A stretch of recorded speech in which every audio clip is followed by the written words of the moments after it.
Hey, I'm here at Caramont Health today. Over my shoulder, you see the hospital where people are coming to get tests to find out what might be wrong with them, how they can get helped. Some have an acute sickness or illness. But where do you go to deal with grief? Where do you go to deal with loss? Because grief costs us a lot of time and effort and a loss of life, and we lose out on life. So today I want to talk briefly about grief. And I'm going to define grief as something that happens, event, a loss. It might be a loss of a job, a loss of a loved one, a loss of a marriage. Quite often it's loss of a loved one through death. And mourning, I'm going to say mourning is the framework we used to deal with grief. Now the Bible acknowledges death and grief and sorrow.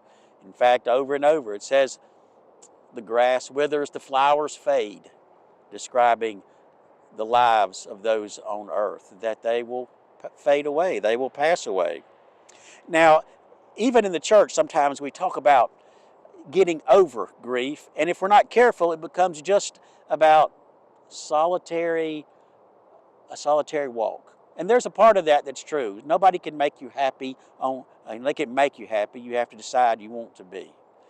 There is some solitary aspect of the walk of dealing with grief. But just for a moment here, I want to talk about, especially in the church, how we in the church can help out with grief. Romans 12:15.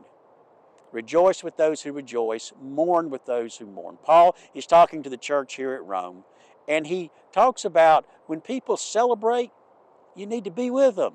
You need to be right there close. You need to be caught up in their excitement. What a wonderful witness to have for people. But also, mourning with those who mourn. I think that part of that is rediscovering the role of the church to sit with people while they mourn, to talk to people while they mourn. Not trying to be counselors or doctors, but just being the people of God, sitting with people. When I was very young, I remember going to my great-grandfather's funeral way down in around Tuscumbia, Alabama, and they had the casket in the house. And people came in and sat around with my family down there during the night. They talked, laughed, ate, talked about the one who passed away, but they were there mourning with those who mourn. I think we need to rediscover that gift here in the church. You see, the presence, your presence of sitting with somebody requires courage, requires want to. But weeping with those who weep, holding hands, listening, these are the ways that we can help those who are dealing with grief. We can help them mourn. Blessed are those who mourn, for they will be comforted, Jesus said. Do you know of someone that needs some help? Perhaps you do. Go to the Lord, but also let's be reminded that our role is to help those, to rejoice when people rejoice, but also mourn with those who mourn. And to do that, you got to be close to them and around them. God bless you, and I sure hope to see you soon.